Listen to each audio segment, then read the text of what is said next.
être resté longtemps devant les flammes en regardant les flamèches s'élever dans le ciel, aller se confondre avec les premières étoiles. Après avoir longtemps rêvé, il finit par remarquer, de l'autre côté du feu, comme un étrange morceau de bois, une vieille souche, une vieille branche.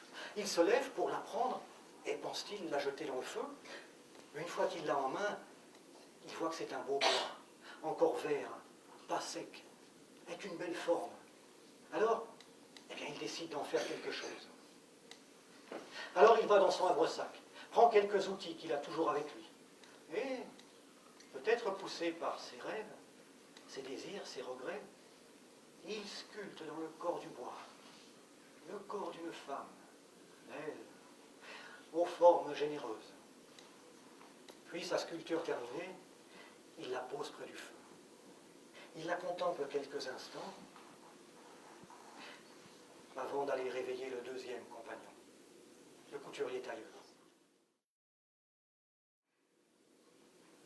Si vous vous souvenez du début de l'histoire, les 4 hommes s'étaient liés d'amitié durant leur voyage. Et vous savez ce qu'on dit de l'amitié? Les plus jeunes peut-être pas, mais les plus grands. Bien voyez-vous, l'amitié, c'est comme les bonnes sources. C'est quand on a soif. C'est par temps de sécheresse qu'on la vaut vraiment. Alors l'histoire ne dit pas lequel des 4 hommes en a eu l'idée, ni lequel a proposé la palabre, la discussion. Mais toujours est-il qu'ils se sont réunis, et après avoir longuement discuté, âprement négocié, les 4 hommes se sont tournés vers la jeune femme et lui ont dit, finalement, nous avons décidé de ne pas nous battre, non? À quoi bon? Nous avons décidé que c'était à toi de choisir. Lequel d'entre nous te mérite le plus? Lequel préfères-tu? Lequel choisirais-tu? Et à cet instant précis de son histoire, le conteur malin s'est adressé directement à la princesse muette. Il lui a dit, « Princesse, vois-tu, à chaque fois que je raconte cette histoire, quel que soit le public, nous pourrions le vérifier maintenant devant la cour du roi, à tout moment. Personne n'est jamais d'accord sur la réponse à apporter à cette question. Lequel des 4 hommes la mérite le plus?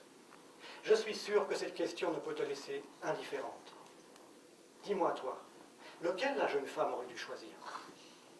Lequel, toi, aurais-tu choisi?